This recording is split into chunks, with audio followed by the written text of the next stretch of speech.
Thomas Piketty. 2. O capital no século XXI. Primeira parte. Renda e capital. 1. Renda e produção.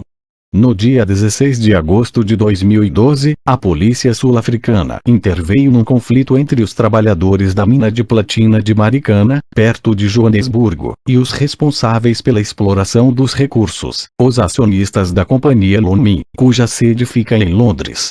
As forças policiais atiraram nos grevistas com munição de verdade. No balanço, 34 mineradores mortos. Como é muito comum nesses casos, o foco do conflito era a questão salarial. Os mineiros queriam que sua remuneração passasse de 500 para 1.000 euros por mês. Depois dos trágicos acontecimentos, a empresa propôs, por fim, um aumento de 75 euros mensais. Esse episódio recente serve para nos lembrar, se é que isso é necessário, que a questão da repartição da produção entre a remuneração do trabalho e a do capital sempre constituiu a principal dimensão do conflito distributivo.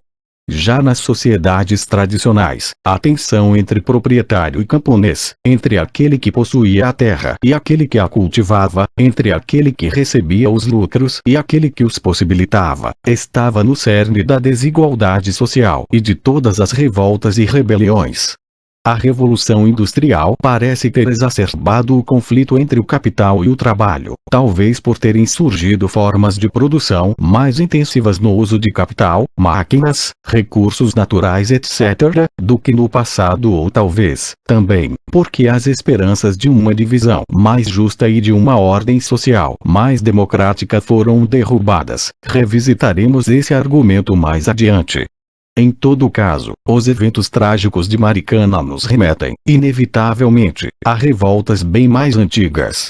Na Praça Haymarket, em Chicago, no dia 1 de maio de 1886, e depois em Fournes, no norte da França, em 1 de maio de 1891, as forças do Estado atiraram, com intenção de matar, em grevistas que reivindicavam aumentos de salário. Será que o confronto entre capital e trabalho pertence ao passado, ou será ele um elemento-chave do século XXI? Nas duas partes iniciais deste livro, cobriremos a questão da divisão global da renda nacional entre o trabalho e o capital, além de suas transformações desde o século XVIII. Por ora, deixaremos de lado a questão da desigualdade dentro da renda do trabalho, por exemplo, entre o operário, o engenheiro e o diretor de uma fábrica, e dentro da renda do capital, por exemplo, entre pequenos, médios e grandes acionistas ou proprietários, que retomaremos na terceira parte. É evidente que cada uma dessas duas dimensões da repartição da riqueza, a que opõe os dois fatores de produção, o capital e o trabalho, considerados artificialmente como dois blocos homogêneos de fatores, e a dita individual, aquela que concerne a desigualdade da remuneração do trabalho e do capital no nível do indivíduo, tem, na prática, um papel fundamental, e por isso é impossível chegar a uma compreensão satisfatória do problema distributivo sem analisá-las em conjunto. Em agosto de 2012, os mineiros de Marikana não estavam em greve apenas por causa dos lucros considerados excessivos do grupo Lonmin, mas também em protesto contra a desigualdade entre os salários dos operários e dos engenheiros e a remuneração ao que tudo indica absurda do diretor da mina. No caso, se a propriedade do capital fosse repartida de modo rigorosamente igualitário e se cada assalariado desfrutasse de uma participação igual dos lucros como adicional, a divisão entre salários e lucros não interessaria a, quase, ninguém. Se a divisão capital-trabalho suscita tantos conflitos, é, antes de tudo, por causa da extrema concentração da propriedade do capital. Na verdade, em todos os países a desigualdade da riqueza, e dos ganhos de capital provenientes do estoques detido, é sempre bem maior do que a desigualdade dos salários e da remuneração do trabalho. Analisaremos esse fenômeno e suas causas na terceira parte. Por ora, trataremos como dada essa desigualdade da remuneração do trabalho e do capital para que possamos nos ater à divisão global da renda nacional entre capital e trabalho. Que fique claro, minha proposta aqui não é defender os trabalhadores em qualquer desavença com seus patrões, mas ajudar todos a ter uma visão clara da realidade. No plano simbólico, a desigualdade entre capital e trabalho é extremamente violenta. Ela bate de frente com as concepções mais comuns do que é justo e do que não é, e, portanto, não surpreende que o assunto às vezes acabe deflagrando agressões físicas. Para todos aqueles que nada possuem além de sua força de trabalho e que, frequentemente, vivem em condições modestas, para não dizer miseráveis, como no caso dos camponeses do século XVIII ou dos mineiros de Maricana, é difícil aceitar que os detentores do capital, alguns dos quais, ao menos em parte, herdam essa condição, possam se apropriar de um montante significativo da riqueza produzida sem que tenha trabalhado para isso. A participação do capital pode alcançar níveis elevados, geralmente entre 1/4 e a metade de todo o valor produzido. Contudo, às vezes ela chega a superar essa parcela nos setores que o utilizam de maneira mais intensiva, como a mineração. Quando há monopólios locais, a participação pode ser ainda maior. E, ao mesmo tempo, qualquer um é capaz de entender que, se a totalidade da produção estivesse destinada aos salários e nada se transformasse em lucro, seria muito difícil atrair os recursos necessários para financiar novos investimentos, sobretudo considerando o modo de organização econômica atual. É claro que podemos imaginar outras formas de organização econômica. Isso sem contar que não seria justificável suprimir a remuneração daqueles que escolhem poupar mais do que os outros, supondo, é claro, que os diferentes níveis de poupança sejam razão importante para a disparidade de riqueza, uma questão que também examinaremos mais à frente. Tampouco podemos esquecer que parte do que se designa como renda ou remuneração do capital corresponde, com frequência, à remuneração de um esforço de empreendedorismo, devendo, portanto, ser tratada como a renda derivada de outros tipos de trabalho. Esse argumento também merece ser analisado com mais calma. Levando em consideração todos esses elementos, qual seria o nível correto para a divisão entre capital e trabalho? Podemos ter certeza de que o livre funcionamento de uma economia de mercado, fundamentada na propriedade privada, conduz sempre e por toda parte a esse nível ótimo, como que por magia. Como, numa sociedade ideal, se deve organizar a repartição entre a renda do trabalho e do capital e como se deve pensar sobre esse problema. 2. A divisão capital-trabalho no longo prazo, não tão estável. Para avançar, ainda que modestamente, no curso dessa reflexão e tentar ao menos delinear os termos de um debate que parece não ter fim, é útil começar pelo estabelecimento dos fatos com o máximo possível de precisão e minúcia. O que se sabe, exatamente, sobre a evolução distributiva entre capital e trabalho desde o século XVIII? Durante muito tempo, a tese mais disseminada entre os economistas e repetida a exaustão nos livros acadêmicos era de que havia uma notável estabilidade na divisão da renda nacional entre capital e trabalho no longo prazo, em geral por volta de 2/3 para o trabalho e 1/3 para o capital. Com a ajuda da extensão das séries históricas e dos novos dados de que dispomos, mostraremos que a realidade é bem mais complexa. De um lado, a divisão capital-trabalho sofreu, ao longo do século passado, oscilações de grande amplitude, compatíveis com a turbulenta história política e econômica do século XX. Os movimentos do século XIX, já mencionados na introdução, o aumento da participação do capital na renda durante a primeira metade do século e a leve redução seguida de estabilização na segunda metade, parecem bastante moderados quando comparados ao que sobreveio. Em suma, os choques do primeiro século XX 1914-1945, a saber, a Primeira Guerra Mundial, a Revolução Bolchevique de 1917, a crise de 1929, a Segunda Guerra Mundial e as novas políticas de regulação, tributação e controle público de capital que resultaram dessas reviravoltas, conduziram a níveis historicamente baixos para o capital privado nos anos 1950.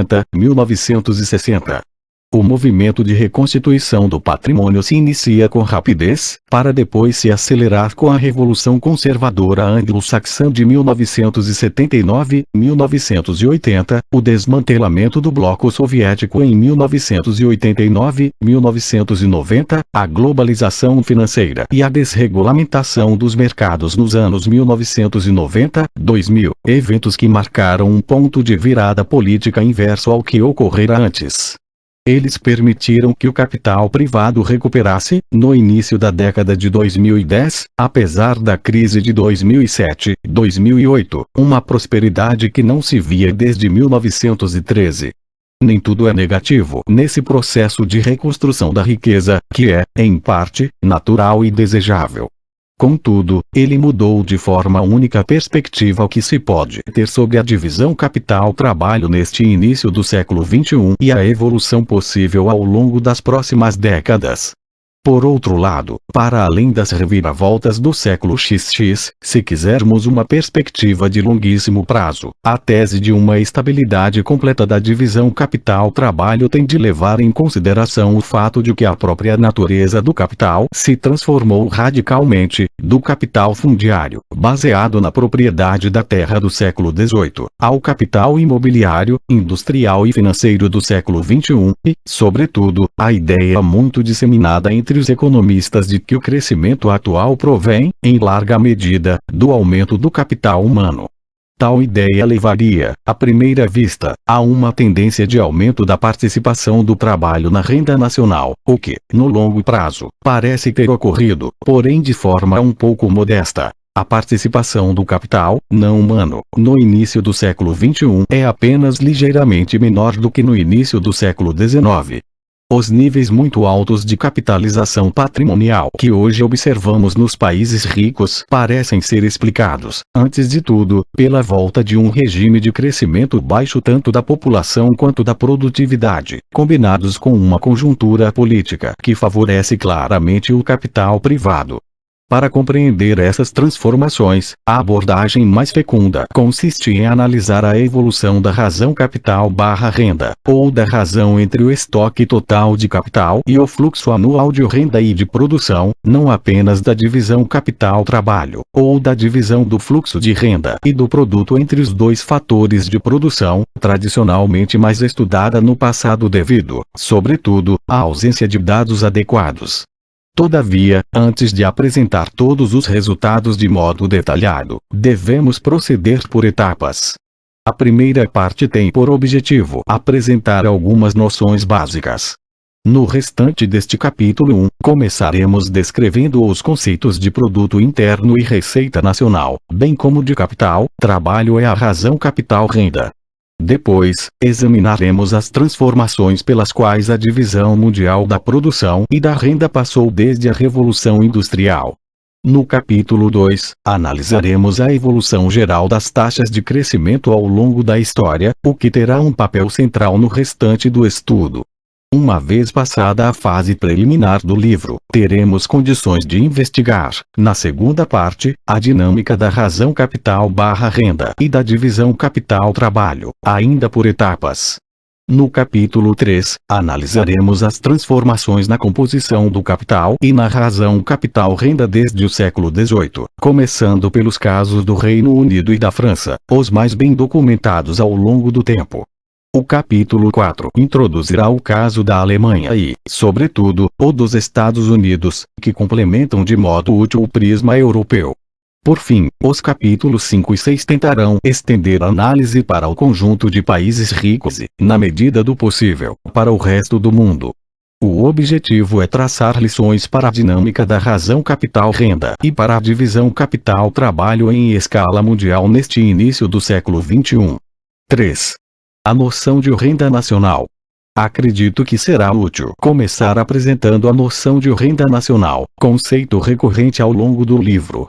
Por definição, a renda nacional mede o conjunto das rendas de que dispõem os residentes de um país ao longo de um ano, qualquer que seja a classificação jurídica dessa renda.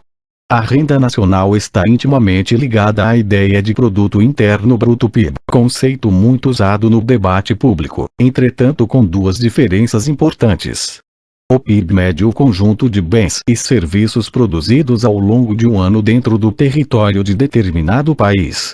Para calcular a renda nacional, deve-se primeiro subtrair do PIB a depreciação do capital usado na produção, isto é, a degradação de imóveis, equipamentos, máquinas, veículos, computadores etc., no período de um ano. Essa quantia considerável, que corresponde hoje a cerca de 10% do PIB na maioria dos países, não constitui de fato renda para ninguém. Antes de distribuir os salários para os trabalhadores, os dividendos aos acionistas, ou de realizar investimentos realmente novos, é preciso substituir ou reparar o capital usado. Se isso não for feito, uma parte da riqueza se perde e os proprietários ficam como uma renda negativa. Uma vez deduzida do produto interno bruto a depreciação do capital, obtém-se o produto interno líquido, que chamaremos simplesmente de produção interna, em geral equivalente a 90% do PIB. Depois se deve somar a renda líquida recebida do exterior, ou subtrair a renda líquida remetida ao exterior, dependendo da situação de cada país. Por exemplo, num país onde o conjunto das empresas e do capital pertence aos estrangeiros, a produção interna pode ser bem elevada, mas a renda nacional é nitidamente mais baixa, uma vez deduzidos os lucros e os aluguéis enviados para o exterior. Em contrapartida, um país que detenha boa parte do capital de outros países pode ter uma renda nacional bem mais alta do que a produção interna. Mais à frente, analisaremos exemplos desses dois tipos de situação, extraídos da história do capitalismo e do mundo atual. Devemos logo salientar que esse tipo de desigualdade internacional pode gerar tensões políticas bastante fortes. Não é algo trivial que um país trabalhe para outro e que lhe remeta parte relevante de sua produção sob a forma de dividendos e aluguéis. Para que esse sistema possa sobreviver, ao menos até certo ponto, quase sempre é preciso que haja uma relação de dominação política, como foi o caso na época do colonialismo, quando a Europa possuía boa parte do resto do mundo. Uma das questões centrais de nossa pesquisa é saber em que medida e sob quais condições esse tipo de situação pode se repetir ao longo do século XXI, ainda que a partir de outras configurações geográficas, como, por exemplo, com a Europa mais no papel do dominado e menos no de dominador. Essa é uma crença bastante difundida no velho continente, talvez excessivamente, mas veremos. Nesse estágio, é suficiente afirmar que a maior parte dos países, ricos ou emergentes, desfruta hoje de situações mais equilibradas do que às vezes se imagina. Na França e nos Estados Unidos, na Alemanha e no Reino Unido, na China e no Brasil, no Japão e na Itália, a renda nacional não é muito diferente da produção interna, 1% ou 2% de distância, apenas. Dito de outro modo, em todos esses países o fluxo que entra e sai de lucros, juros, dividendos, aluguéis etc. é mais ou menos compensado pela entrada de receitas líquidas provenientes do exterior, ligeiramente positivas para os países ricos. Numa primeira aproximação, os habitantes desses diferentes países detêm, seja em imóveis ou ativos financeiros, a mesma quantidade de riqueza proveniente do resto do mundo que o resto do mundo detém deles. Ao contrário do que sugere um forte mito, a França não pertence aos fundos de pensão californianos ou ao Banco da China, ao menos não mais que os Estados Unidos são de propriedade dos investidores japoneses ou alemães. A crença nisso é tão grande que a fantasia muitas vezes se sobrepõe à realidade. Hoje, a realidade é que a desigualdade do capital é mais doméstica do que internacional. Ela opõe ricos e pobres dentro de cada país muito mais do que os países entre si.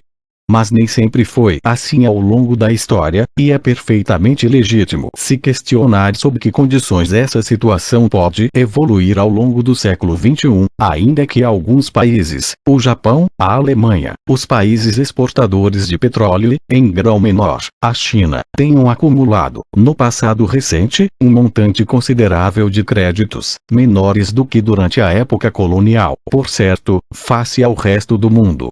Veremos também que o forte aumento das participações cruzadas entre países, cada um é, em grande medida, propriedade de todos os outros, pode, legitimamente, fazer com que eles se sintam destituídos, mesmo que suas posições líquidas de ativos sejam insignificantes.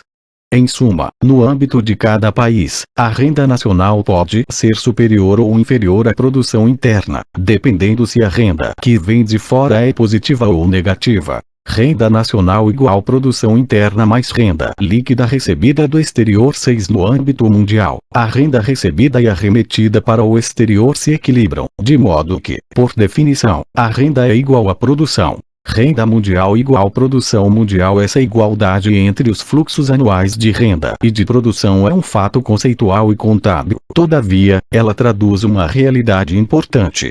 Ao longo de um dado ano, não é possível que a renda exceda um montante da nova riqueza produzida, a não ser que o país se endivide com outro país, o que é impossível no âmbito mundial.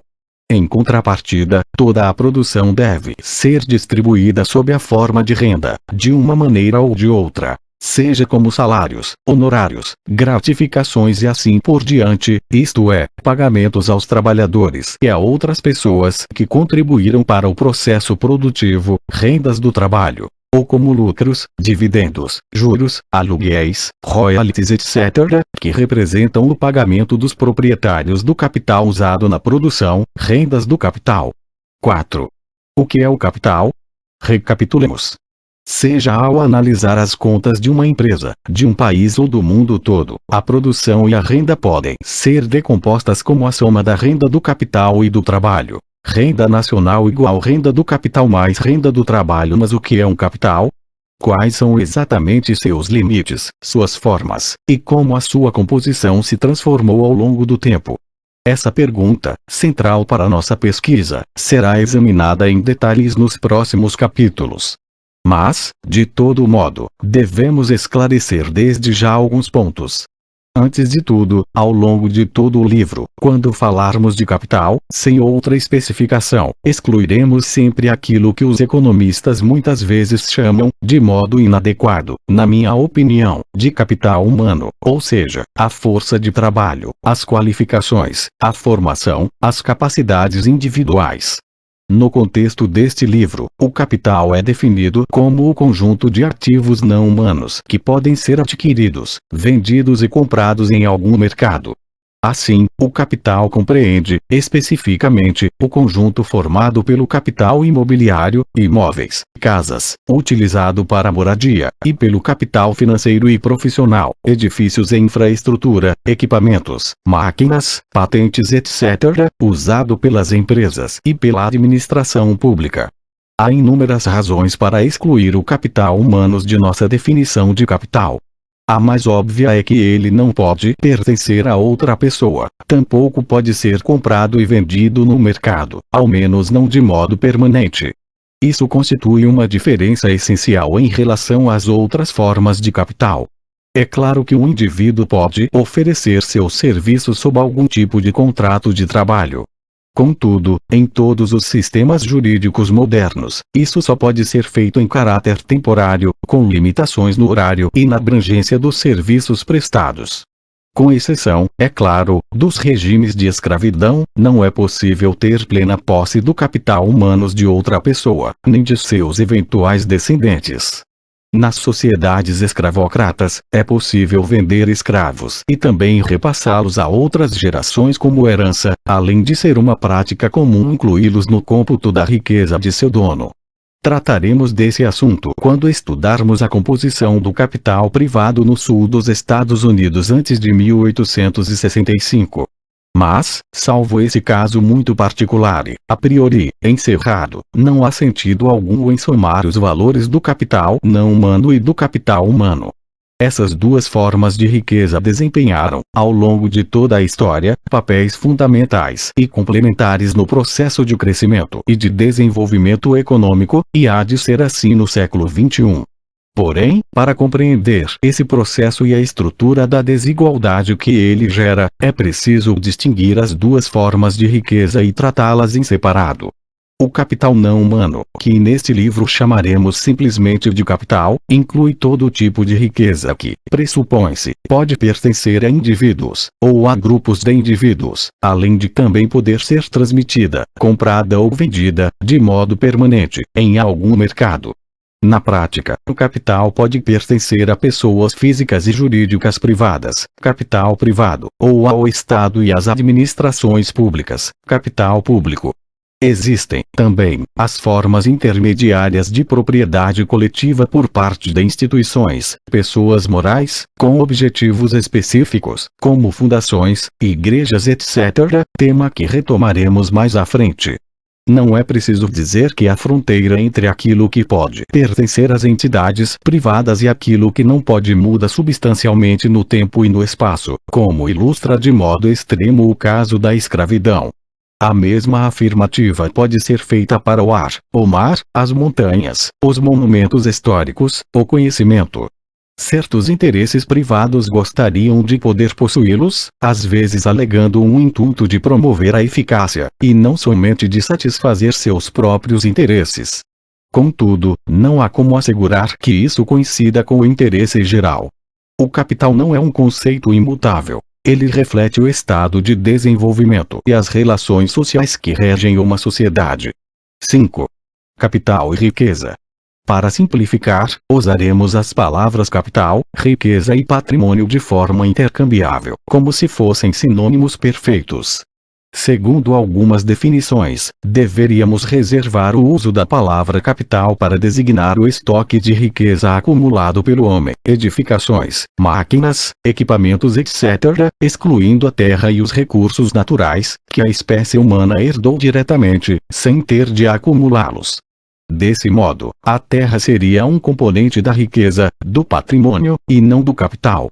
A dificuldade é que nem sempre é possível separar o valor das edificações do valor dos terrenos sobre os quais são construídas. Veremos que é ainda muito mais difícil separar o valor das terras virgens, como aquelas descobertas pelo homem há séculos ou milênios, do valor das que passaram por diversas melhorias, drenagem, irrigação, fertilização etc., feitas pelo homem para o cultivo.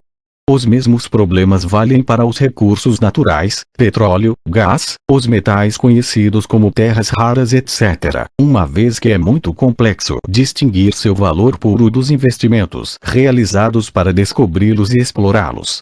Assim, incluiremos todas essas formas de riqueza na definição de capital, o que não anulará nosso interesse em estudar as origens da riqueza e, em particular, a fronteira entre o que resulta da acumulação e o que advém da apropriação. Segundo outras definições, deveríamos reservar a palavra capital para nos referir aos componentes da riqueza usados diretamente no processo de produção.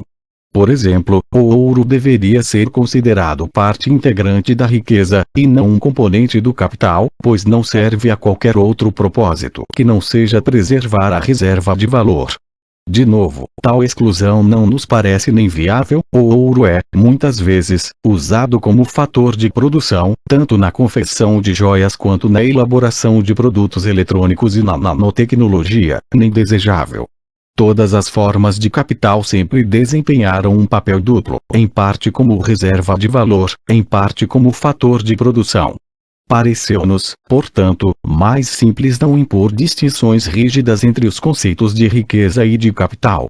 Do mesmo modo, não nos pareceu pertinente excluir imóveis destinados à habitação da definição de capital apenas porque seriam não produtivos, ao contrário do capital produtivo usado pelas empresas e pelo governo. Edificações para uso comercial, escritórios, máquinas, equipamentos etc. Na verdade, todas essas formas de riqueza são úteis e produtivas, além de corresponderem às duas grandes funções econômicas do capital. Se deixarmos de lado por um instante seu papel como reserva de valor, o capital imobiliário serve, em parte, para abrigar indivíduos, para produzir serviços de moradia, cujo valor é medido pelos aluguéis que remuneram a habitação, bem como para atuar como fator de produção no caso das empresas e do governo, que, por sua vez, produzem outros bens e serviços, e precisam de edifícios, escritórios, máquinas, equipamentos etc. para realizar essas tarefas. Mais à frente veremos que cada uma dessas duas grandes funções representa, aproximadamente, a metade do estoque de capital dos países desenvolvidos neste início do século XXI. Em suma, definiremos riqueza nacional ou capital nacional como o valor total, a preços de mercado, de tudo que os residentes e o governo de um país possuem em um determinado momento e que possa ser comprado e vendido em algum mercado. Trata-se da soma dos ativos não financeiros, habitação, terrenos, imóveis comerciais, outras edificações, máquinas, equipamentos, patentes e outros ativos para fins de negócios, detidos diretamente, e dos ativos financeiros, contas bancárias, fundos de poupança, títulos, ações, investimentos financeiros de todo tipo, seguros, fundos de pensão etc., subtraindo-se os passivos financeiros, ou seja, todas as dívidas. Se nos limitarmos aos ativos e passivos detidos pelas entidades privadas, obteremos a riqueza privada ou o capital privado. Se, por outro lado, considerarmos os ativos e passivos que pertencem ao Estado ou às administrações públicas, municípios, agências responsáveis pela Seguridade Social e Previdência etc., obteremos a riqueza pública ou o capital público. Por definição, a riqueza nacional é a soma desses dois termos. Riqueza nacional igual riqueza privada mais riqueza pública. A riqueza pública hoje está muito baixa na maioria dos países desenvolvidos, às vezes até negativa, quando a dívida pública é maior do que os ativos públicos, e veremos que a riqueza privada representa a quase totalidade da riqueza nacional em praticamente todos os países. No entanto, nem sempre foi assim. Por isso, é preciso distinguir as duas noções de riqueza. Em suma, o conceito de capital que utilizamos exclui em definitivo o capital humano, que não pode ser transacionado no mercado e, menos ainda, nas sociedades não escravocratas, mas também não se resume ao capital físico, terrenos, edificações, equipamentos e outros bens materiais.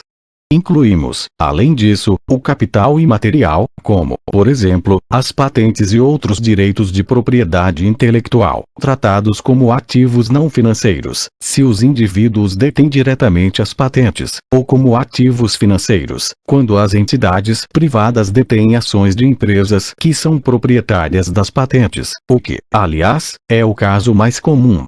De modo geral, as várias formas de capital imaterial são levadas em conta por meio da capitalização das empresas no mercado de ações.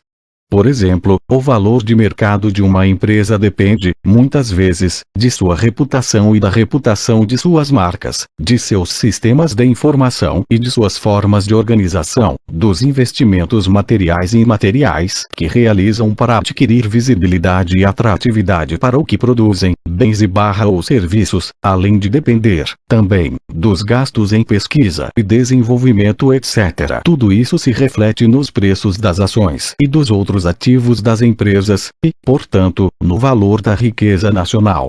Há, é claro, um lado muito arbitrário e incerto no preço que os mercados financeiros estabelecem, no dado instante, para o capital imaterial de uma empresa. Isso é ainda mais relevante no caso de setores inteiros, como atestam diversos episódios. O estouro da bolha da internet de 2000, a crise financeira que se arrasta desde 2007, 2008 e, de modo mais amplo, a enorme volatilidade dos preços das ações. É importante, porém, reconhecer desde já que se trata de uma característica comum a todas as formas de capital, e não só um atributo do capital imaterial.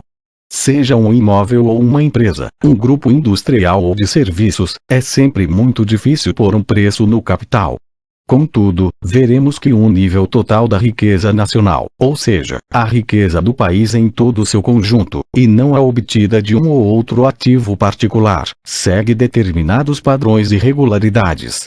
Por fim, para cada país a riqueza nacional pode ser decomposta entre o capital interno e o externo. Riqueza nacional igual capital interno mais capital externo líquido. O capital interno representa o valor do estoque de capital, imobiliário, corporativo etc., instalado no território do país em questão.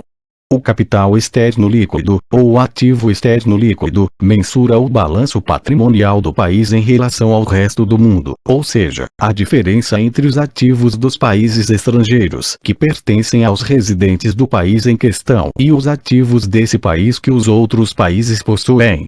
Às vésperas da Primeira Guerra Mundial, o Reino Unido e a França detinham um considerável volume de ativos externos líquidos espalhados pelo mundo.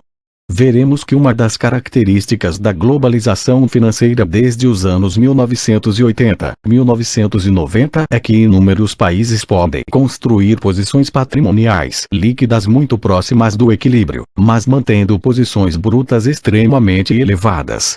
Dito de outro modo, as participações financeiras cruzadas de diferentes países possibilitaram que cada um possuísse parte importante do capital doméstico dos outros, mas sem que as posições líquidas entre países sejam, no conjunto, importantes, isto é, a soma de todas as posições líquidas cruzadas de todos os países do mundo é igual a zero.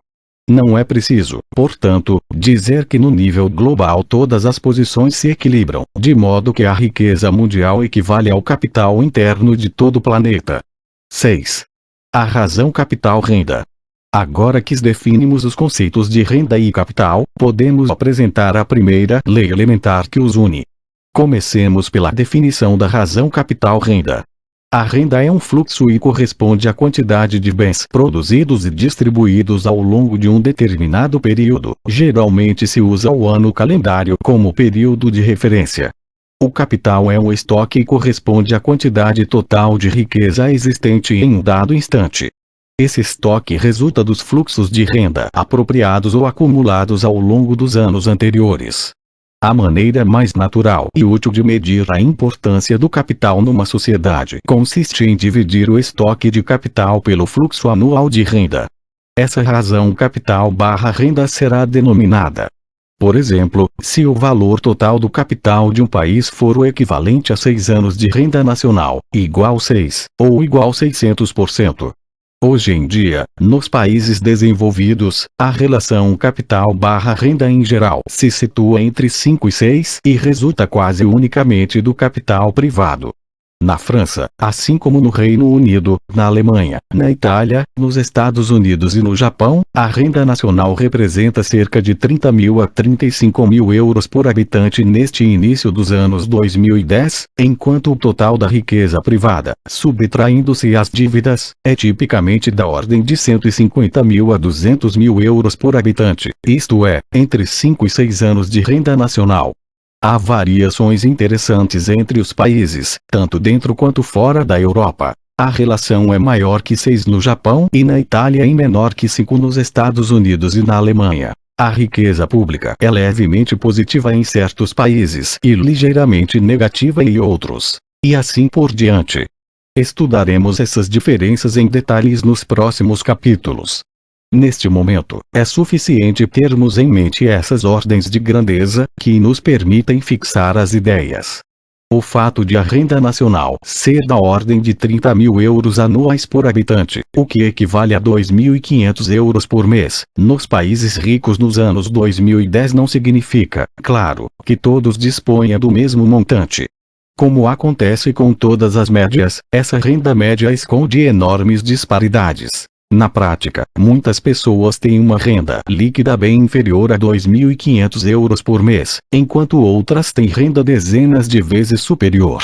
A disparidade da renda resulta, em parte, da desigualdade da renda do trabalho e, em parte, da desigualdade ainda mais forte da renda do capital, que decorre da extrema concentração da riqueza. A renda nacional média significa apenas que, se pudéssemos distribuir para cada indivíduo de um determinado país o mesmo montante sem alterar o nível total da produção e da renda nacional, essa renda seria de 2.500 euros por mês. Do mesmo modo, uma riqueza privada da ordem de 180.000 euros por habitante, ou 6 anos de renda nacional média, não significa que todos tenham esse estoque de capital. Muitos têm bem menos que isso, e outros possuem milhões ou dezenas de milhões de euros de capital. Para boa parte da população, a riqueza se resume a muito pouca coisa, em geral bem menos do que o equivalente a 1 ano de renda. Por exemplo, alguns milhares de euros depositados numa conta bancária, montante igual a algumas semanas ou meses de salário. Há pessoas que têm, inclusive, riqueza negativa. Isso ocorre quando os bens que possuem têm valor menor do que suas dívidas. Em contrapartida, outras pessoas dispõem de um patrimônio considerável, equivalente a 10 ou 20 anos de sua renda, ou mais. A relação capital-renda, medida para cada país, nada nos diz sobre a desigualdade que nele vigora.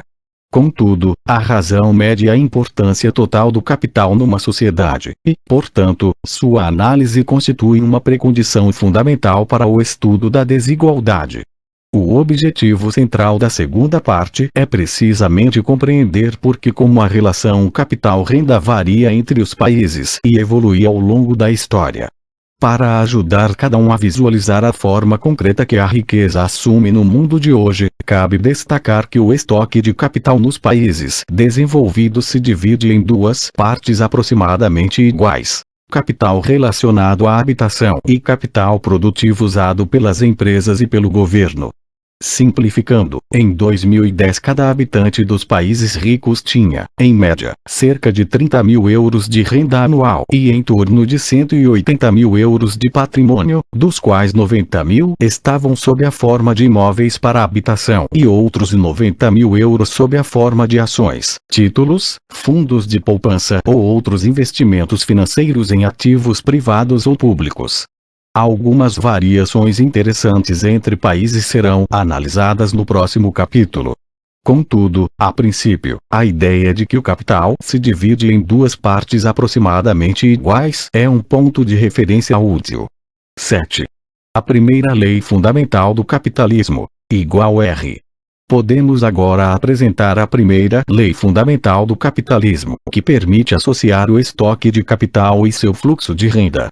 A razão capital/renda está diretamente ligada à participação da renda do capital na renda nacional, que denominaremos, por meio da seguinte equação, igual R, em que R é a taxa de remuneração, ou taxa de rendimento, média do capital.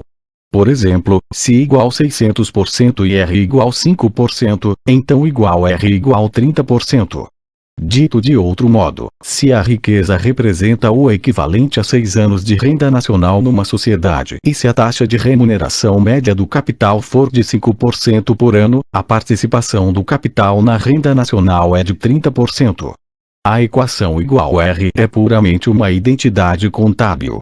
Ela é, por definição, aplicável a todas as sociedades em todas as épocas. Embora tautológica, deve ser considerada a primeira lei fundamental do capitalismo, uma vez que permite expressar de forma simples e transparente os três conceitos mais importantes para a análise do sistema capitalista: a relação capital-renda, a participação do capital na renda e a taxa de remuneração do capital.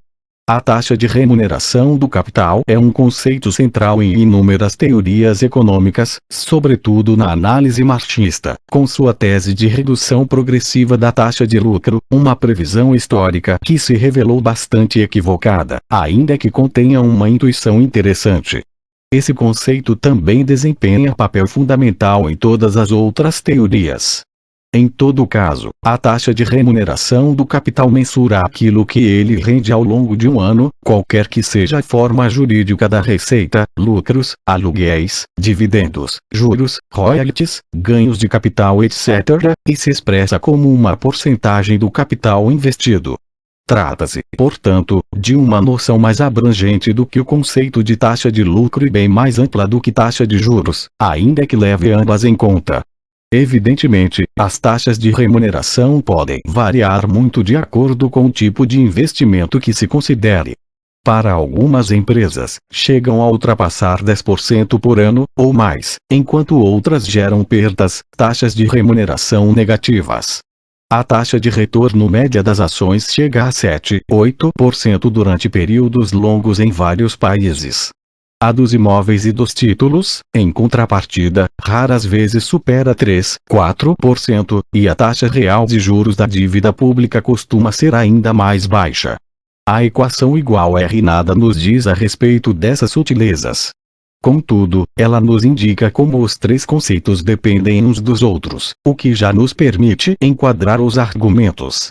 Por exemplo, em 2010, nos países ricos se constatou que a renda do capital, lucros, juros, dividendos, aluguéis etc., girava em torno de 30% da renda nacional. Com uma relação capital/renda de 600%, isso significa que a taxa de remuneração média do capital era de cerca de 5%. Em termos práticos, a renda nacional de uns 30 mil euros por habitante em vigor nos países ricos se decompunha em aproximadamente 21 mil euros de renda do trabalho, 70%, e 9 mil euros de renda do capital, 30%. O patrimônio médio por habitante era de 180 mil euros, de modo que a renda do capital de 9 mil euros por ano correspondia a um rendimento médio de 5% ao ano.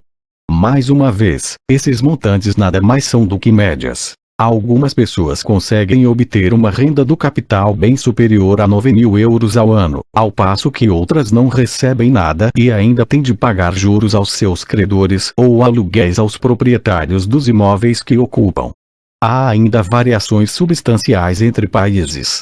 Sem contar que a mensuração da participação da renda do capital revela dificuldades práticas e conceituais importantes, uma vez que existem categorias de renda, em particular, as rendas de atividades não assalariadas ou renda empresarial, que são muito complicadas de decompor com precisão entre o que é trabalho e o que é capital.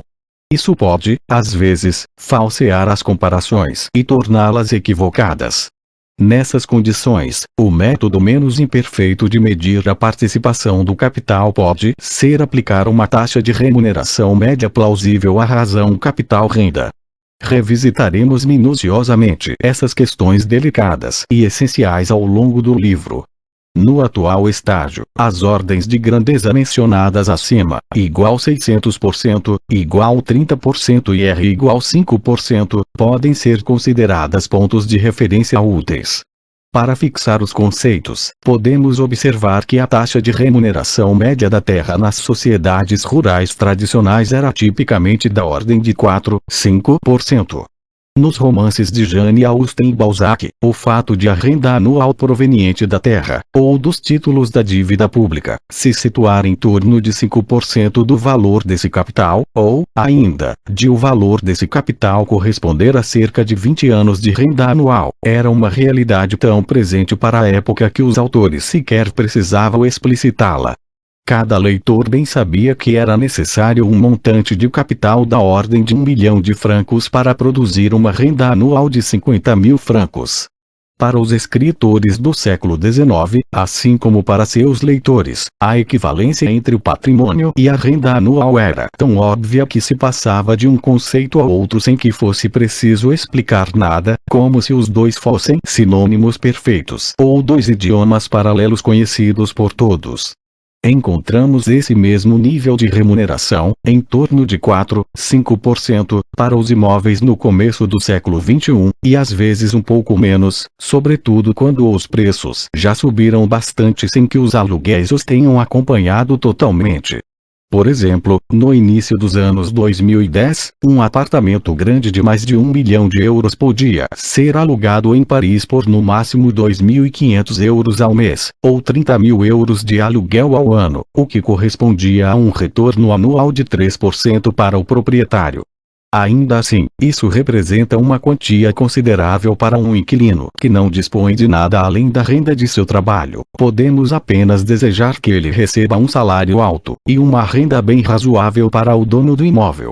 A má notícia, ou a boa, dependendo do ponto de vista, é que sempre foi assim. Além disso, esse tipo de aluguel em geral tende a aumentar para se aproximar de um rendimento da ordem de 4% por ano, o que corresponde, no exemplo escolhido, a cerca de 3.000 a 3.500 euros de aluguel mensal, ou 40 mil euros de aluguel anual.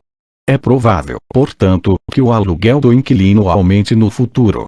O retorno anual do proprietário proveniente da locação do imóvel pode aumentar devido a um ganho de capital associado à elevação do seu preço no longo prazo. Encontramos esse mesmo nível de retorno, e às vezes até um pouco mais alto, no caso de apartamentos bem menores.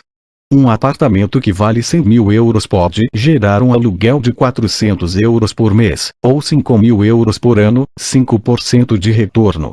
Ser dono de tal imóvel e decidir morar nele permite, igualmente, que se economize um aluguel equivalente a essa quantia, que poderá ser dedicada a outros usos, o que dá no mesmo.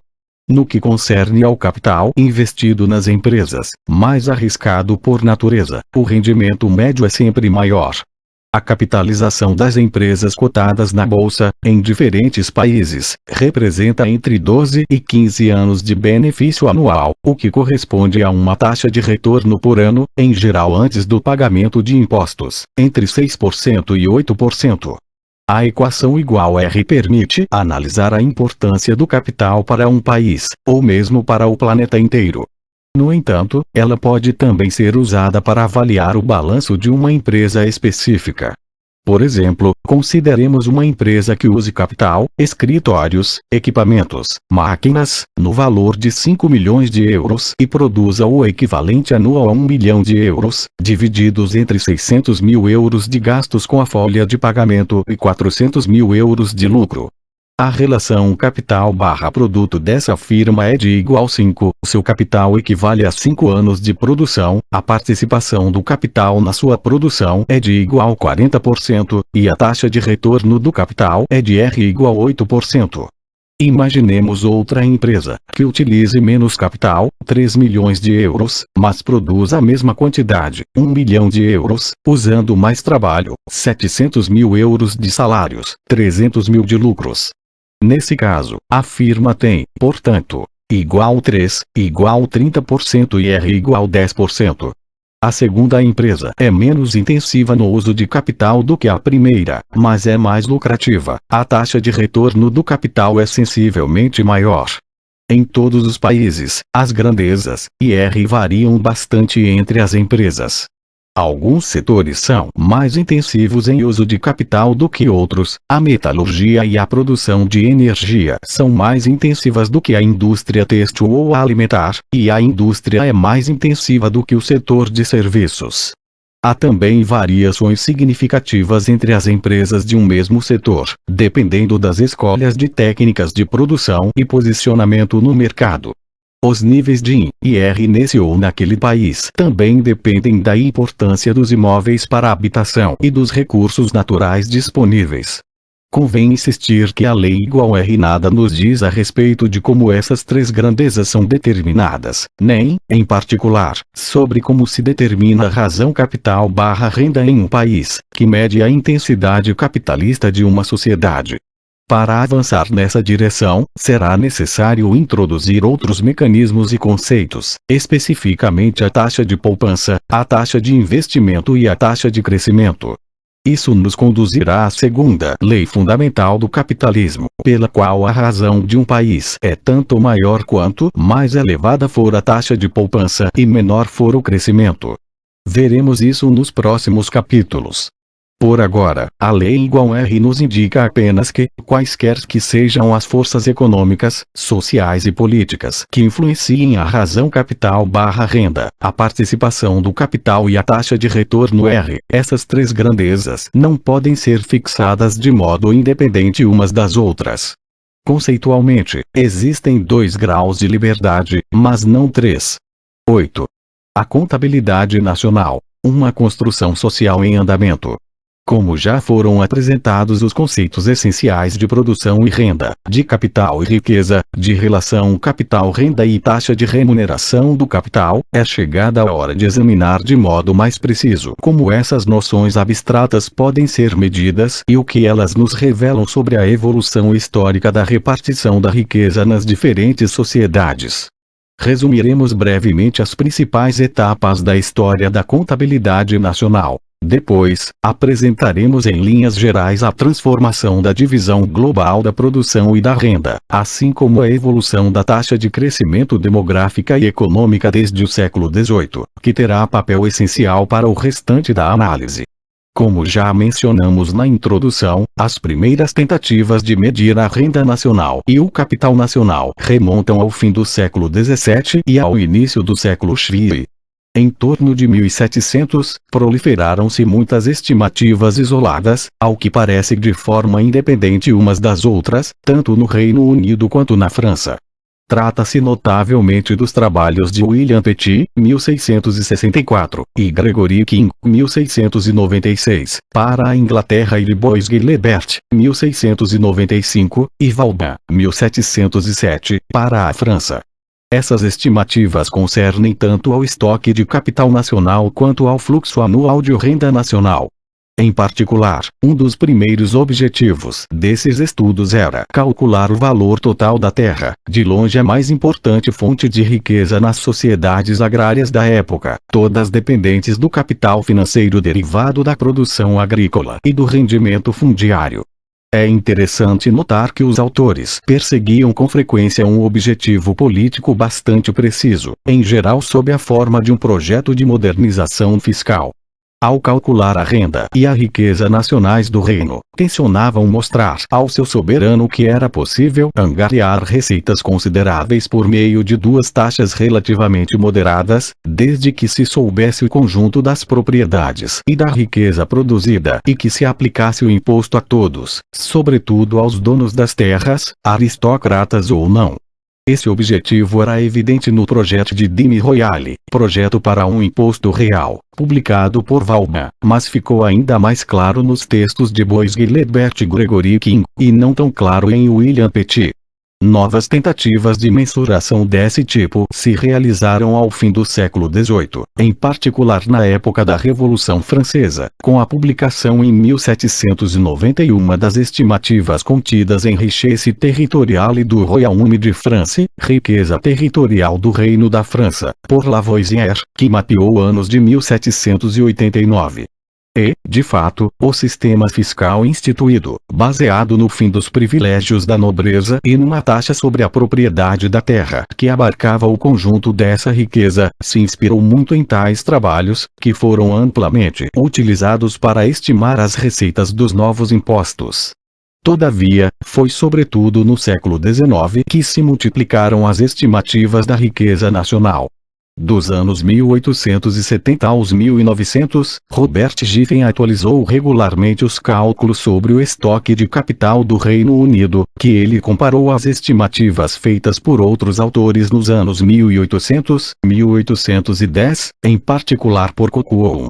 Giffen ficou maravilhado com o nível considerável que o capital industrial britânico havia alcançado e se surpreendeu com o montante de ativos externos de seu país adquiridos desde as guerras napoleônicas, incomparavelmente mais altos do que toda a dívida pública gerada por essas mesmas guerras. 17 As estimativas da fortuna nacional e da fortuna privada, publicadas na França na mesma época por Alfred de Fourville e depois por Clement Coulson, trouxeram a mesma sensação de encantamento e admiração para esses autores diante da acumulação substancial do capital privado no século XIX.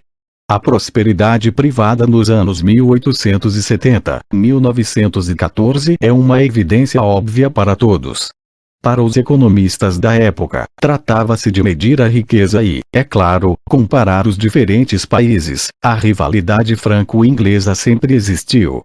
Até a Primeira Guerra Mundial, as estimativas do estoque de capital capturavam mais a atenção do que as referentes ao fluxo de renda e de produção, sendo, por isso, mais numerosas no Reino Unido e na França, assim como na Alemanha, nos Estados Unidos e em outras potências industriais.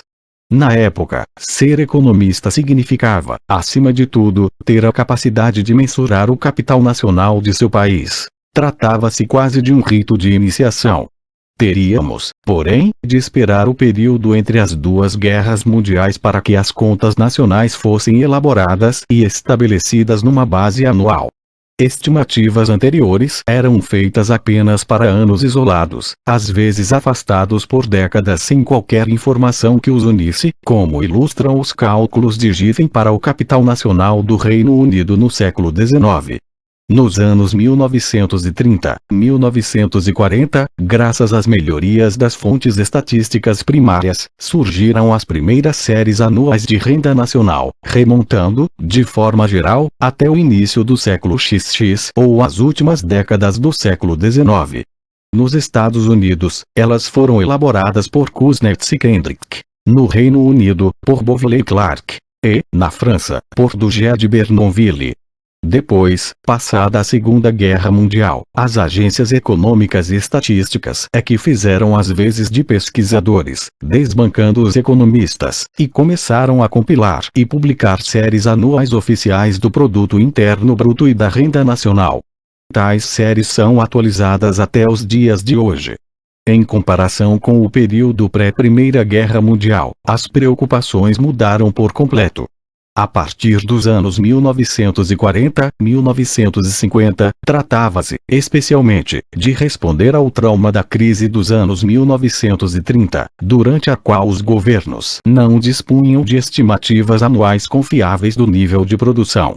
Era preciso, portanto, criar ferramentas estatísticas e políticas que permitissem guiar a atividade econômica e evitar que a catástrofe se reproduzisse, daí a insistência para que se elaborassem séries anuais e, mais ainda, trimestrais sobre o fluxo da produção e da renda.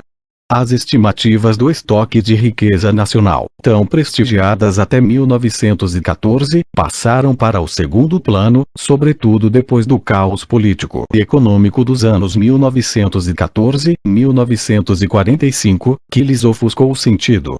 Em particular, os preços dos ativos imobiliários e financeiros caíram a níveis extremamente baixos, a tal ponto que o capital privado parecia ter desaparecido. Nos anos 1950, 1970, período da reconstrução, o que se pretendia era, acima de tudo, medir a formidável expansão da produção dos diferentes ramos industriais. A partir dos anos 1990, 2000, os balanços patrimoniais voltaram ao primeiro plano. Todos sabem que não se pode analisar o capitalismo patrimonial do início do século XXI com as ferramentas dos anos 1950, 1970. As agências estatísticas dos países desenvolvidos, em colaboração com os bancos centrais, passaram, assim, a elaborar e publicar séries anuais coerentes e sistemáticas sobre os estoques de ativos e passivos detidos por uns e outros, e não somente as séries de fluxo de renda e de produção. Esses balanços patrimoniais ainda são bastante imperfeitos. Por exemplo, o capital natural e os danos ao meio ambiente são mal contabilizados, mas trata-se de um progresso real em relação às contas do pré-guerra, que se preocupavam apenas em medir a produção e seu crescimento ilimitado. São essas séries oficiais que utilizamos neste livro para analisar a riqueza média por habitante e a relação capital-renda em vigor nos países ricos hoje.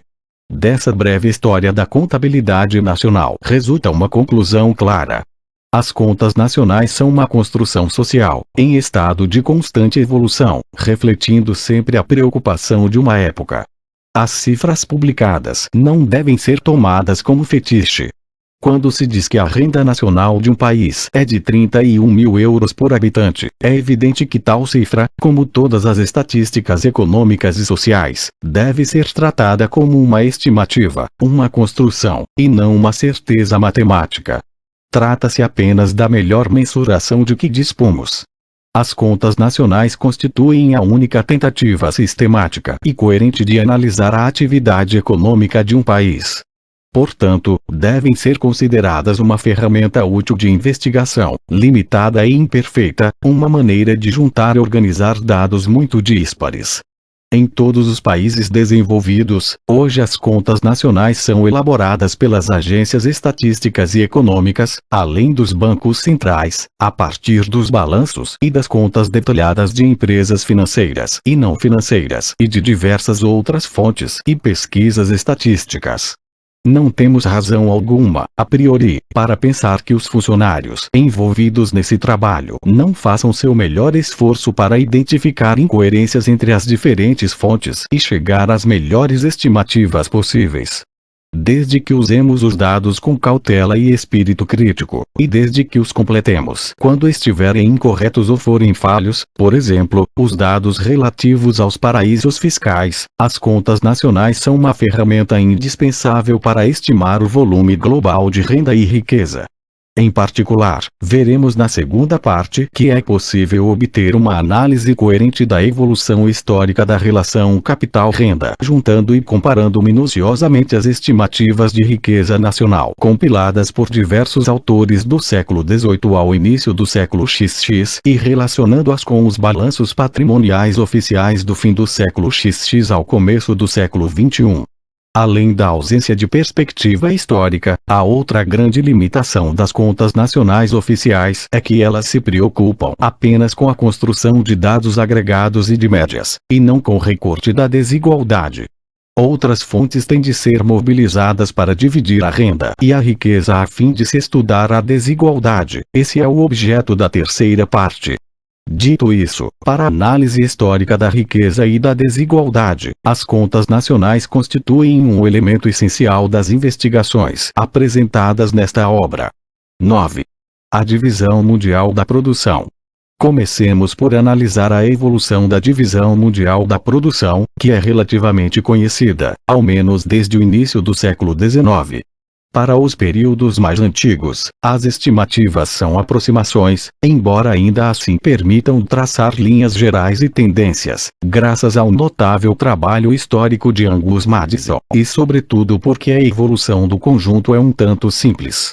Entre 1900 e 1980, a Europa e a América foram responsáveis por algo entre 70% e 80% da produção mundial de bens e de serviços, sinal de uma dominação econômica sem equivalente sobre o resto do mundo.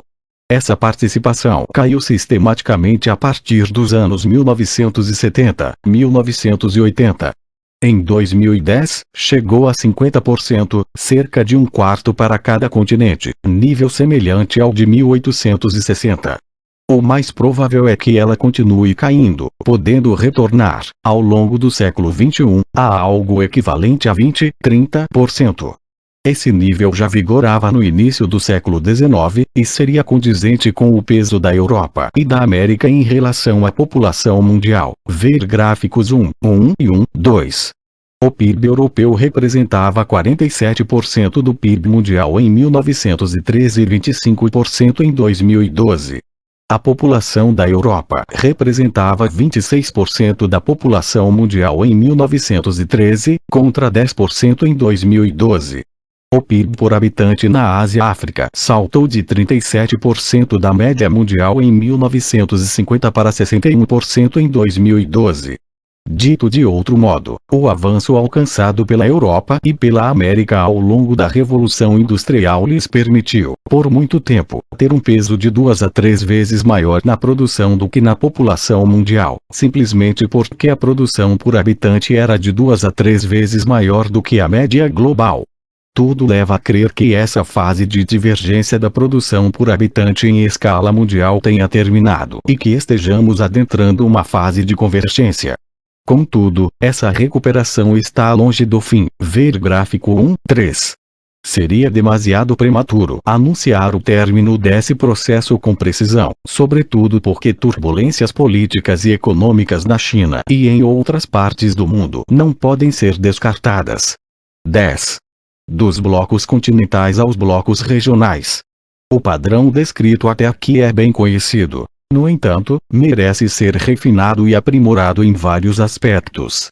Para começar, o reagrupamento da Europa e da América no único bloco ocidental tem o mérito de simplificar a apresentação, mas é demasiado superficial. Em particular, o peso econômico da Europa atingiu seu apogeu às vésperas da Segunda Guerra Mundial, perto de 50% do PIB global da época, e não parou de cair desde então, enquanto o peso dos Estados Unidos alcançou o pico nos anos 1950, 1960, cerca de 40% do PIB mundial. Além disso, cada um dos dois continentes pode ser decomposto em dois subconjuntos muito desiguais. Um centro hiperdesenvolvido e uma periferia modestamente desenvolvida. De maneira geral, é mais correto analisar a desigualdade mundial em termos de blocos regionais do que por blocos continentais. Isso fica claro quando consultamos a tabela 1.1, na qual mostramos a divisão do PIB mundial em 2012. As cifras por si só não têm qualquer interesse especial, mas familiarizar-se com as ordens de grandeza pode ser útil. A população mundial se aproximava dos 7 bilhões de habitantes em 2012, e o PIB ficou um pouco acima dos 70 trilhões de euros, o que significa que o PIB por habitante se situava exatamente nos 10.000 euros. Se subtrairmos 10% dessa cifra a título de depreciação do capital e a dividirmos por 12, constatamos que a quantia equivale a uma renda média mensal de 760 euros por habitante, o que talvez fale por si. Ou seja, se a produção mundial e a renda fossem repartidas de forma perfeitamente igualitária, cada habitante do planeta disporia de uma renda da ordem de 760 euros por mês. A Europa tem 740 milhões de habitantes, dos quais em torno de 540 milhões fazem parte da União Europeia, onde o PIB por habitante ultrapassa os 27.000 euros, e os outros 200 milhões estão no bloco Rússia-Ucrânia, onde o PIB por habitante é de cerca de 15.000 euros, ou por volta de 50% acima da média mundial. A própria União Europeia é relativamente heterogênea, uma vez que compreende, de um lado, 410 milhões de habitantes na antiga Europa Ocidental, dos quais 3/4 estão nos 5 países mais populosos: Alemanha, França, Reino Unido, Itália e Espanha, com um PIB médio de 31.000 euros, e, de outro, 130 milhões de habitantes do leste europeu, com um PIB médio da ordem de 16.000 euros, não muito diferente do bloco Rússia-Ucrânia.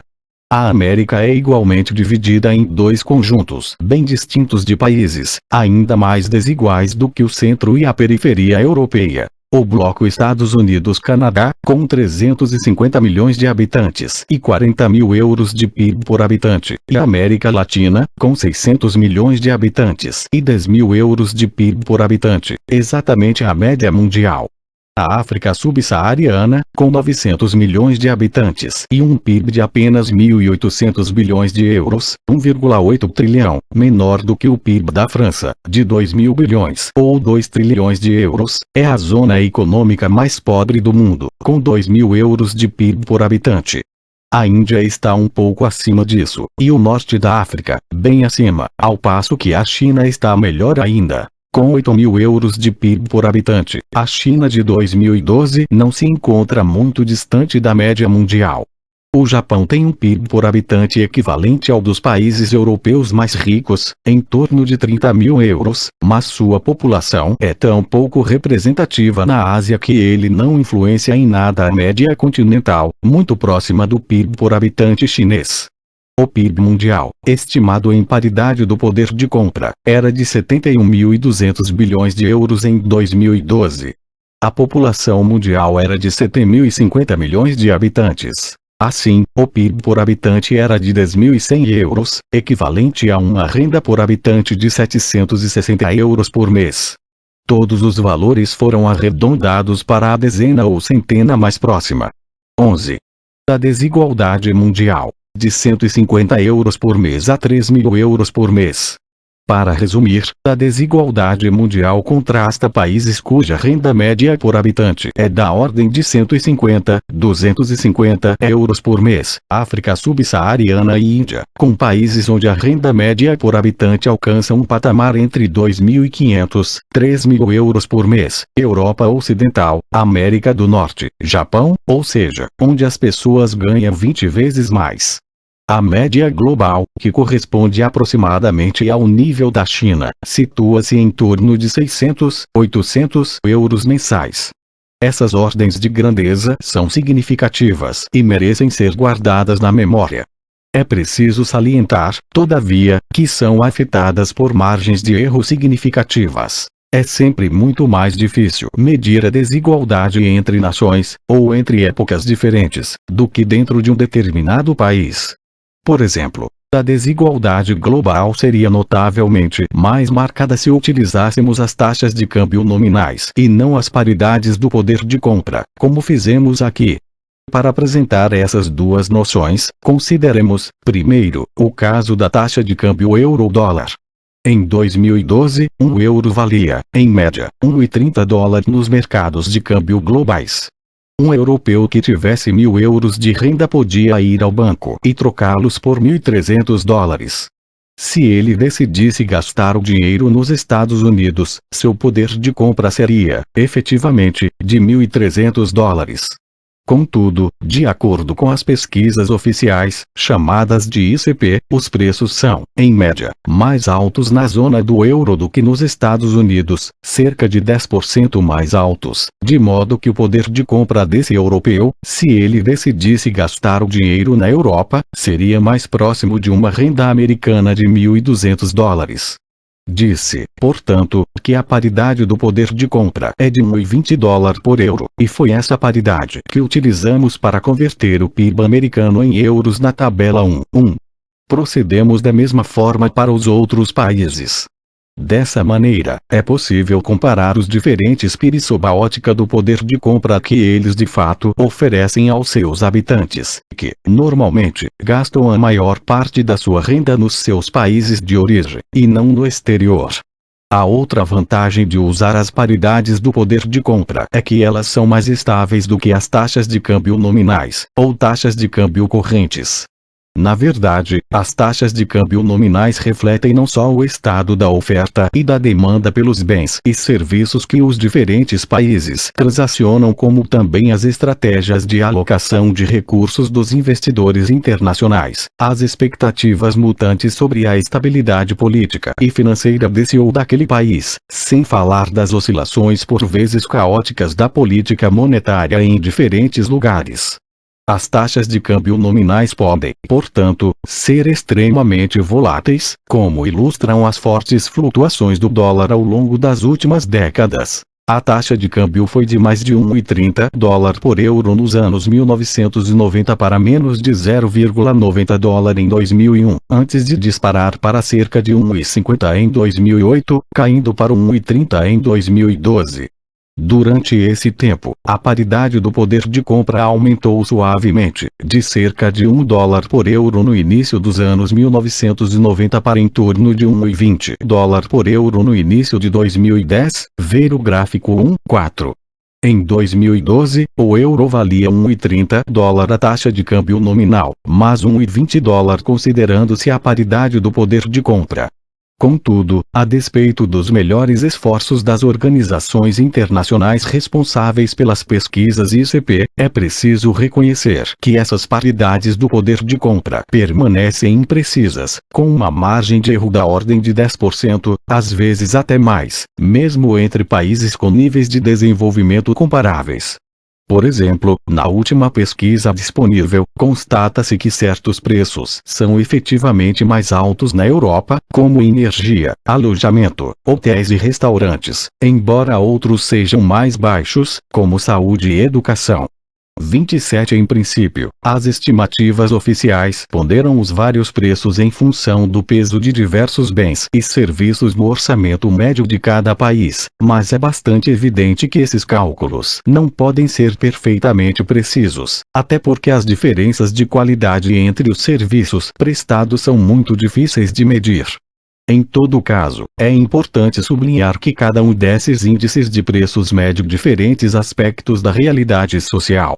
O preço da energia mede o poder de compra em unidades de energia, maior nos Estados Unidos, ou seja, é possível comprar mais energia nos Estados Unidos em comparação com a Europa, e o da saúde mede o poder de compra em unidades de saúde, maior na Europa. A realidade da desigualdade entre países é multidimensional, e seria uma ilusão tentar resumir tudo usando o único indicador monetário que permitisse obter uma classificação única, sobretudo entre países que possuem rendas médias mais ou menos semelhantes. Nos países mais pobres, as correções introduzidas pelo uso das paridades do poder de compra são bem substanciais. Tanto na África como na Ásia, os preços são cerca de 2 vezes mais baixos do que nos países ricos, de modo que o PIB quase dobra de tamanho quando se passa da taxa de câmbio nominal para a paridade do poder de compra. Isso resulta, essencialmente, de preços mais baixos dos serviços e bens não transacionados nos mercados internacionais, mais fáceis de produzir nos países pobres, uma vez que são mais intensivos no uso da mão de obra pouco qualificada, fator de produção relativamente abundante nos países menos desenvolvidos, e menos dependentes do trabalho qualificado e do capital, relativamente menos abundantes. 28 Em geral, a correção é maior quanto mais pobre for o país. Em 2012, o fator de correção era de 1,6 para a China e de 2,5 para a Índia. Hoje o euro vale 8 ienes chineses pela taxa de câmbio nominal e 5 ienes pela paridade do poder de compra. Essa diferença tende a diminuir à medida que o desenvolvimento da China avança e o yuan se valoriza. Ver gráfico 1.5. No entanto, alguns autores, como Madison, consideram que a diferença não é tão pequena quanto parece e que as estatísticas oficiais subestimam o PIB chinês. Em 2012, um euro equivalia a cerca de 8 ienes de acordo com a taxa de câmbio nominal, mas a 5 ienes considerando-se a paridade do poder de compra. Essas incertezas em relação às taxas de câmbio e às paridades do poder de compra exigem que as rendas médias mencionadas antes, 150, 250 euros por mês nos países mais pobres, 600, 800 euros por mês nos países de renda média, 2.500, 3.000 euros por mês nos países ricos, sejam tratadas como ordens de magnitude, aproximações, e não como certezas matemáticas. Por exemplo, a participação dos países ricos, União Europeia, Estados Unidos/Canadá, Japão, na renda global alcança 46% em 2012 se usarmos a paridade do poder de compra, contra 57% se utilizarmos as taxas de câmbio nominais. A verdade provavelmente está entre as duas cifras e, sem dúvida, mais perto da primeira. Contudo, em todo caso, isso em nada afeta as ordens de grandeza, tampouco influencia o fato de que a participação dos países ricos na renda global tem diminuído de forma sistemática desde os anos 1970, 1980. Qualquer que seja a medida utilizada, o mundo parece ter entrado numa fase de convergência entre países ricos e pobres. 12. A divisão mundial da renda, mais desigual que a produção. Para simplificar, supusemos até aqui que a renda nacional e a produção interna coincidiam para cada bloco continental ou regional analisado. As rendas mensais que constam da tabela 1.1 foram obtidas diminuindo os PIB em 10% para levar em conta a depreciação do capital e dividindo-os por 12. Na realidade, essa igualdade entre renda e produção só é válida no âmbito mundial, e não no nacional ou continental. A divisão mundial da renda costuma ser mais desigual do que a da produção, uma vez que os países com a produção por habitante mais alta também tendem a deter uma parte do capital de outros países e, portanto, a receber um fluxo positivo de renda do capital proveniente dos países para os quais a produção por habitante é mais baixa. Ou seja, os países ricos são duplamente ricos. Têm uma produção interna mais elevada e têm capital investido no exterior, o que lhes permite dispor de uma renda nacional maior do que a sua produção. Para os países pobres, vale o contrário. Por exemplo, todos os principais países desenvolvidos, Estados Unidos, Japão, Alemanha, França e Reino Unido, têm hoje uma renda nacional um pouco superior à sua produção interna.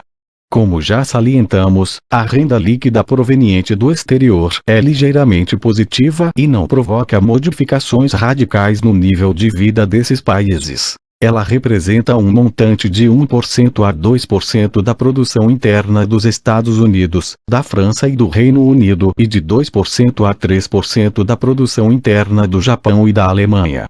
Trata-se, ainda assim, de um complemento da renda significativo, sobretudo para esses dois últimos países, que, graças aos seus excedentes comerciais, sua posição superavitária no balanço de pagamentos, acumularam reservas importantes em relação ao resto do mundo nas últimas décadas, o que lhes garante, hoje, um rendimento considerável.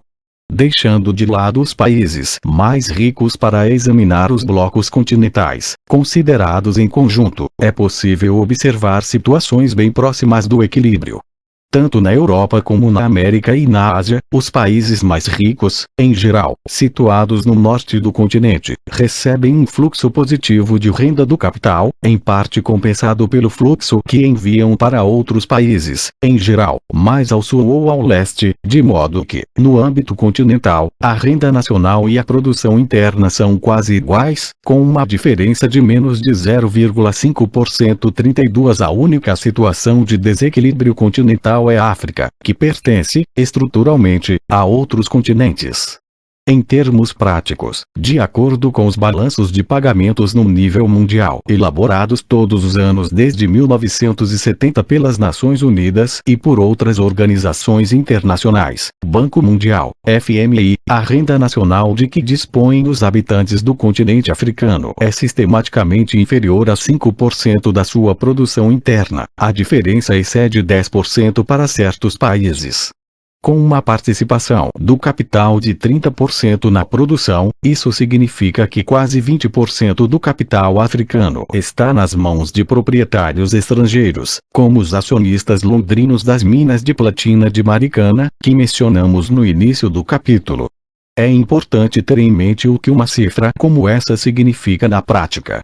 Levando em conta que certos componentes da riqueza, por exemplo, os imóveis para habitação ou o capital agrícola, dificilmente são de propriedade de estrangeiros, parte relevante do capital doméstico é detida pelo resto do mundo, podendo ultrapassar 40–50% na indústria manufatureira e mais ainda em outros setores. Mesmo que os balanços de pagamentos oficiais tenham inúmeras imperfeições, voltaremos a esse tema, não há dúvida alguma de que se trata de um tema importante na África atual. Se voltarmos no tempo, constataremos desequilíbrios internacionais ainda mais marcantes.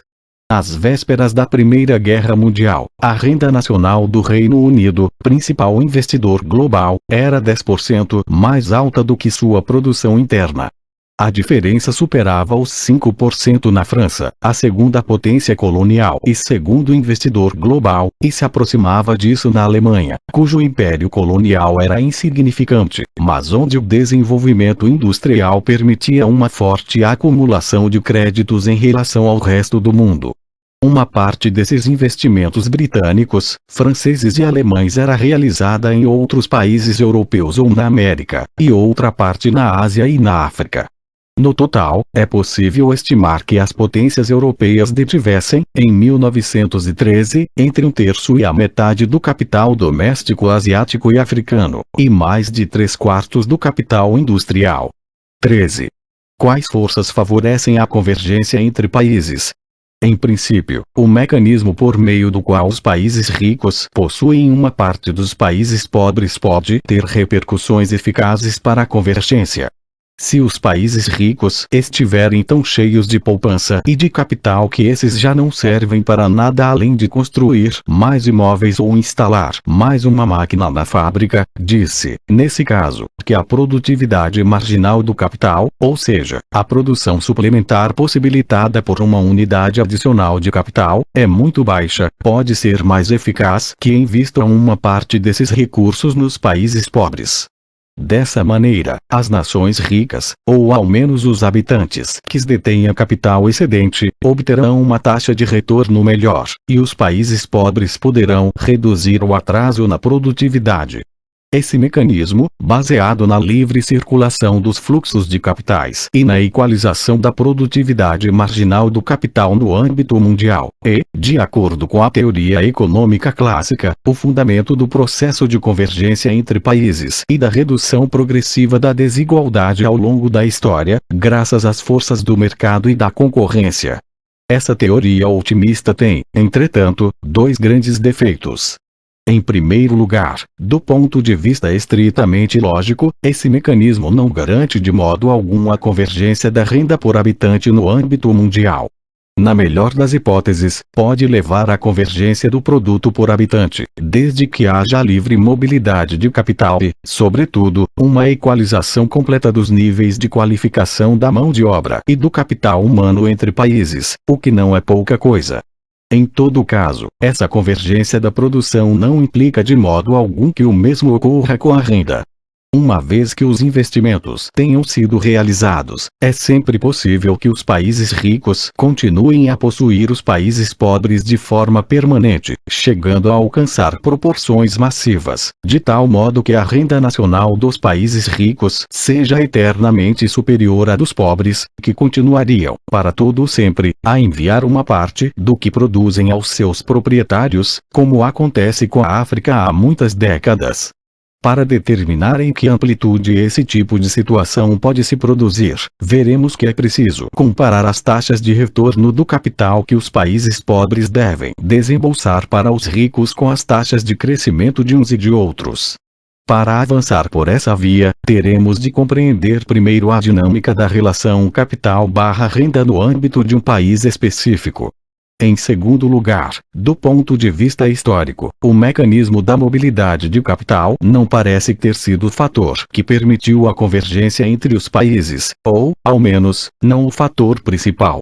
Nenhuma das nações asiáticas que reduziram o atraso em relação aos países mais desenvolvidos, quer se trate do Japão, da Coreia e de Taiwan no passado ou da China hoje, se beneficiou de investimentos estrangeiros substanciais. Basicamente, todos esses países financiaram os próprios investimentos em capital físico de que necessitavam e, sobretudo, os investimentos em capital humano, o aumento do nível geral de educação e formação, cuja importância para o crescimento econômico de longo prazo foi respaldada por todas as pesquisas contemporâneas. 35 Em contrapartida, os países que são propriedade de outros, como na época colonial ou na África atual, não foram tão bem-sucedidos, muitas vezes porque se especializaram em setores produtivos de pouco futuro ou devido a uma instabilidade política crônica. Não é de todo errado pensar que essa instabilidade se explica, em parte, pelo seguinte: quando um país é, em larga medida, posse de estrangeiros, a demanda social pela expropriação é recorrente e quase irreprimível. Outros atores do quadro político respondem que somente a proteção incondicional dos direitos de propriedade originais garante um ambiente adequado para o investimento e o desenvolvimento. O país se encontra, desse modo, preso numa interminável alternância entre governos revolucionários, cujo sucesso na promoção de melhorias na qualidade de vida de seu povo é, muitas vezes, limitado, e governos que protegem os interesses dos proprietários existentes enquanto preparam a próxima revolução ou golpe de Estado. A desigualdade da propriedade do capital já é algo muito difícil de aceitar e organizar de modo suave no contexto da comunidade nacional. No âmbito internacional, isso é quase impossível, a não ser que se imagine uma relação de dominação política do tipo colonial. Evidentemente, a inserção internacional na economia global não é negativa em si. A autarquia jamais foi uma fonte de prosperidade. Os países asiáticos sem dúvida foram beneficiados pela abertura internacional para reduzir seu atraso. Mas eles se apoiaram, sobretudo, na abertura dos mercados de bens e serviços e numa excepcional inserção no comércio internacional, não tanto na livre circulação dos fluxos de capital.